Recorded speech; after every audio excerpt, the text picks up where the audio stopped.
Hello all, good morning. Welcome to Kerala stock market guide. അപ്പോൾ ഇന്നത്തെ pre market സെഷനിലേക്ക് നമുക്ക് സ്വാഗതം. അത് തന്നെ പറയട്ടെ, ഈ ആഴ്ച വീക്ക്ലി വീഡിയോ ഞാൻ ഇട്ടിട്ടില്ല. ലാസ്റ്റ് വീക്കിൻ്റെ വീക്ക്ലി വീഡിയോ ഞാൻ ഇട്ടിട്ടില്ല. ആൻഡ് നമുക്ക് വാച്ച് ലിസ്റ്റിലുള്ള സ്റ്റോക്സിനെ കുറിച്ചും അപ്ഡേറ്റ് ചെയ്തിട്ടില്ല. അത് ഈ വരുന്ന ദിവസങ്ങളിൽ മാർക്കറ്റിൻ്റെ ഒരു അവസ്ഥ അനുസരിച്ച് ഞാൻ റെഡിയാക്കി അപ്ഡേറ്റ് ചെയ്യുന്നതായിരിക്കും. Okay, so don't worry. ലിസ്റ്റുകളൊക്കെ ഓൾറെഡി തയ്യാറാണ്. ഞാൻ ജസ്റ്റ് ഒന്ന് മാർക്കറ്റ് ഈ ആഴ്ച എങ്ങനെയാണെന്നൊന്ന് വിലയിരുത്തിയ ശേഷം അപ്ഡേറ്റ് ചെയ്യുന്നതായിരിക്കും. ഓക്കെ, അപ്പോൾ നമുക്ക് ഗ്ലോബൽ മാർക്കറ്റിൻ്റെ അവസ്ഥയൊന്ന് പരിശോധിക്കാം. ബ്രന്റ് ക്രൂഡിൻ്റെയൊക്കെ ഒരു സെൽ ഓഫ് നടക്കുന്നുണ്ട്. സോ അതുകൊണ്ട് ഇത്തിരി സ്റ്റോക്ക് മാർക്കറ്റുകൾക്ക് ഒരു പ്രതീക്ഷയുടെ വകയുണ്ട്. ഡോ ജോൺസിന്റെ ഫ്യൂച്ചർ നിലവിൽ 248 പോയിന്റ് സബ്സൈഡ് ട്രേഡ് ചെയ്യുകയാണ്. നെഗറ്റീവ് ക്ലോസിങ്ങിന് ശേഷം ഡോ ജോൺസിന്റെ ഫ്യൂച്ചറിലൊക്കെ ഒരു പോസിറ്റീവ്നെസ് കാണുന്നുണ്ട്. യൂറോപ്യൻ മാർക്കറ്റ്സ് ക്ലോസ് ചെയ്തത് ടോട്ടലി പോസിറ്റീവ് ആയിട്ടാണ്. ആൻഡ് ഗിഫ്റ്റ് നിഫ്റ്റി നിലവിൽ 100 പോയിന്റ് സബ്സൈഡ് ട്രേഡ് ചെയ്യുന്നു. സോ ഇന്ത്യൻ മാർക്കറ്റിൽ ചെറിയൊരു പ്രതീക്ഷയുടെ വക ഗിഫ്റ്റ് നിഫ്റ്റി കാണുമ്പോൾ ഉണ്ട്. മേ ബി ഒരു 80 പോയിന്റ് സബ്സൈഡ് മാർക്കറ്റ് ഓപ്പൺ ചെയ്യാനായിട്ട് പോസിബിലിറ്റി ഉണ്ട്. Nikkei 76 points downside trade ചെയ്യാനും, Straits Times 32 points downside trade ചെയ്യാനും, Hang Seng 247 point downside trade ചെയ്യാൻ, Taiwan weighted 223 points downside trade ചെയ്യാൻ, Kospi 59 point downside trade ചെയ്യാൻ. So ഉള്ളതിൽ നമ്മുടെ Asian മാർക്കറ്റ്സിൽ gift Nifty മാത്രമാണ് ഒരു upside trend കാണിക്കുന്നത്. ഓക്കെ, അപ്പോൾ നമുക്ക് നോക്കാം ഇത് നിലനിൽക്കുമോ ഇല്ലേ എന്നുള്ളത്.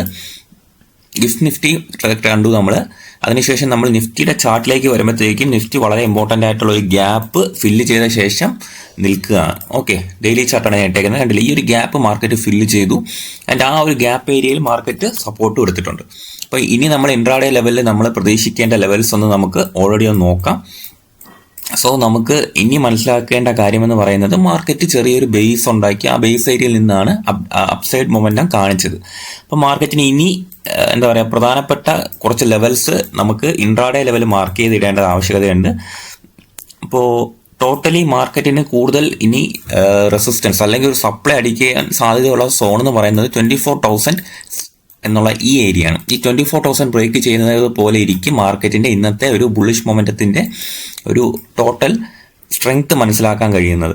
24,000 ബ്രേക്ക് ചെയ്ത് കഴിഞ്ഞാൽ മാർക്കറ്റിൽ ഒരു ബുള്ളിഷ്നെസ് ഉണ്ടാവാനുള്ള പോസിബിലിറ്റി ഉണ്ട്. മറിച്ച് ആ ഒരു 24,000 ബ്രേക്ക് ചെയ്യാതെ ഡൗൺ സൈഡ് വരുവാണെങ്കിൽ 23,404 ഈ ഒരു റേഞ്ചിലേക്ക് മാർക്കറ്റ് പയ്യെ എത്തും.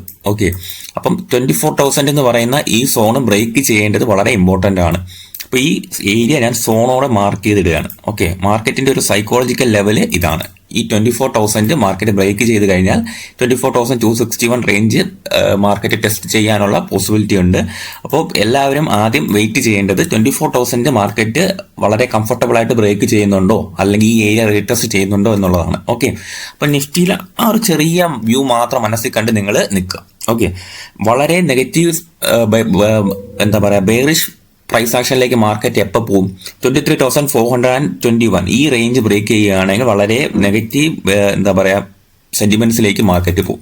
23,404 ഈ ഒരു ഏരിയ ബ്രേക്ക് ചെയ്ത് ഡൗൺ സൈഡ് ക്ലോസ് ചെയ്യുകയാണെങ്കിൽ നെഗറ്റീവ് സെന്റിമെന്റ്സിലേക്ക് മാർക്കറ്റ് പോകാനുള്ള പോസിബിലിറ്റി ഉണ്ട്. സോ ഈ ഒരു രണ്ട് സോൺസും നിങ്ങൾ മൈൻഡിൽ വച്ചേക്കുക. ഇതിനുശേഷം മാത്രം ട്രേഡ്സ് ഒക്കെ പ്ലാൻ ചെയ്യുക. ഓക്കെ, അപ്പോൾ ഇന്ന് ഒരുപാട് റിസൾട്ടുകളൊക്കെ വന്നിട്ടുണ്ട്. നമുക്ക് ജസ്റ്റ് ഒന്ന് ഒരു ഓവറോൾ മാർക്കറ്റിന്റെ സ്റ്റോക്സും റിസൾട്ടുകളൊക്കെ ഒന്ന് പരിശോധിക്കേണ്ടതുണ്ട്. അപ്പോൾ ഇന്ന് റിസൾട്ട് വരുന്ന കമ്പനികൾ ഏതൊക്കെയാണ് നമ്മൾ ആദ്യം മനസ്സിലാക്കുക. Coal India, BEL, Tata power, Tata chemicals, Indus towers, Canara bank, Coforge, Balaji amines, Capri global, MK global financial service, Godfrey Phillips, Gravita, happiest minds, home first finance, PN Gadgil jewellers and RR Kabel ഇത്രയും കമ്പനികൾ ഇന്ന് ക്വാർട്ടർലി റിസൾട്ട് വരുന്നുണ്ട്. NTPCയുടെ റിസൾട്ട് വന്നതിൽ പ്രോഫിറ്റ് ആൻഡ് റവന്യൂ ഗ്രോത്ത് ഉണ്ടായിട്ടുണ്ട്. അത് വളരെ നല്ല റിസൾട്ട് NTPCക്ക് ഉണ്ടായിട്ടുണ്ട്. ടാറ്റ കൺസ്യൂമർ പ്രൊഡക്റ്റിന്റെ ആണെങ്കിൽ പ്രോഫിറ്റ് സർജ് ചെയ്തിട്ടുണ്ട്, റവന്യൂ ഇൻക്രീസ് ചെയ്തിട്ടുണ്ട് എന്നുള്ള ന്യൂസ് വളരെ പോസിറ്റീവായിട്ട് ഉണ്ട്. ജിൻഡാൽ സ്റ്റീലിന്റെ പ്രോഫിറ്റ് ആൻഡ് റവന്യൂ ജമ്പ് ഉണ്ടായിട്ടുണ്ട്. സോ വളരെ നല്ല റിസൾട്ടുകൾ പല സ്റ്റോക്സും തന്നിട്ടുണ്ട്.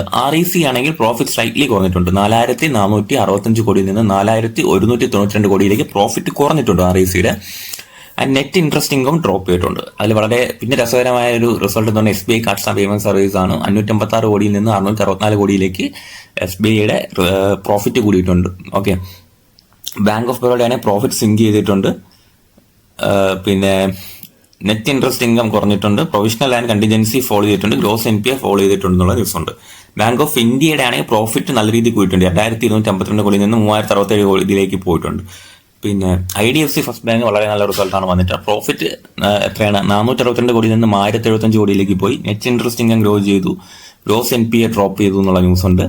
AU സ്മോൾ ഫിനാൻസ് ബാങ്കിന്റെ പ്രോഫിറ്റ് 550 കോടിയിൽ നിന്ന് 796 കോടിയിലേക്ക് വർദ്ധിച്ചു. DCB ബാങ്കിന്റെ പ്രോഫിറ്റ് സ്പൈക്ക് ചെയ്തിട്ടുണ്ട്. 157 കോടിയിൽ നിന്ന് 213 കോടിയിലേക്ക് DCB ബാങ്കിന്റെ പ്രോഫിറ്റ് കൂടിയിട്ടുണ്ട്. ലോധ ഡെവലപ്പേഴ്സിന്റെ പ്രോഫിറ്റ് കയറിയിട്ടുണ്ട്. വേദാന്ത് ഫാഷൻസിന്റെ പ്രോഫിറ്റ് ഇൻക്രീസ് ചെയ്തിട്ടുണ്ട്. സെൻ ടെക്നോളജീസിന്റെ പ്രോഫിറ്റ് സ്ലൈറ്റ്ലി ഒന്ന് കുറഞ്ഞിട്ടുണ്ട്. 53 കോടിയിൽ നിന്ന് 31 കോടിയിലേക്ക് പോയിട്ടുണ്ട്. റവന്യൂ ഡിക്ലൈൻ ചെയ്തിട്ടുണ്ട്. പിന്നെ ലാൻഡ്മാർക്ക് കാസിനാണെങ്കിൽ letter of indent from JSW MG മോട്ടോറിന്റെ പുതിയൊരു ലെറ്റർ ഓഫ് ഇൻഡന്റ് വന്നിട്ടുണ്ട്. ഒരു MG എക്സ്പീരിയ ഷോറൂമും ഗുജറാത്തിൽ തുറക്കുന്നതുമായി ബന്ധപ്പെട്ടാണ് ലെറ്റർ ഓഫ് ഇൻഡന്റ് വന്നിട്ടുള്ളത്. പിന്നെ ലാറി റിന്യൂവബിൾ ടെക്നോളജീസ് ആണ് 2 ലെറ്റർ ഓഫ് അവാർഡ്സ് വന്നിട്ടുണ്ട്. For execution of engineering procurement and കൺസ്ട്രക്ഷനും work for 2 ground mounted solar PV പ്ലാന്റ്സിന് വേണ്ടിയിട്ടാണ്. NBCC ഇന്ത്യക്ക് 2 വർക്ക് ഓർഡർ വന്നിട്ടുണ്ട്. 20.42 കോടിയുടെയും 88 കോടിയുടെയും ഒരു വർക്ക് ഓർഡറാണ് വന്നിട്ടുള്ളത്. നാഷണൽ ഹോർട്ടിക്കൾച്ചർ ബോർഡിന്റെയും ഡയറക്ടർ ഓഫ് ടെക്നിക്കൽ എഡ്യൂക്കേഷന്റെയും ഭാഗത്ത് നിന്നാണ് വന്നിട്ടുള്ളത്, ഒഡീഷയിൽ.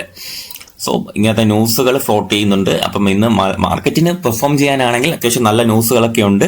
ജസ്റ്റ് നിഫ്റ്റി ഒന്ന് ബ്രേക്ക് ചെയ്ത് ഈ 2 സോൺസ് ശ്രദ്ധിച്ചിട്ട് മാത്രം നമുക്ക് ട്രേഡിംഗ് ഡിസിഷൻസ് എടുക്കാം.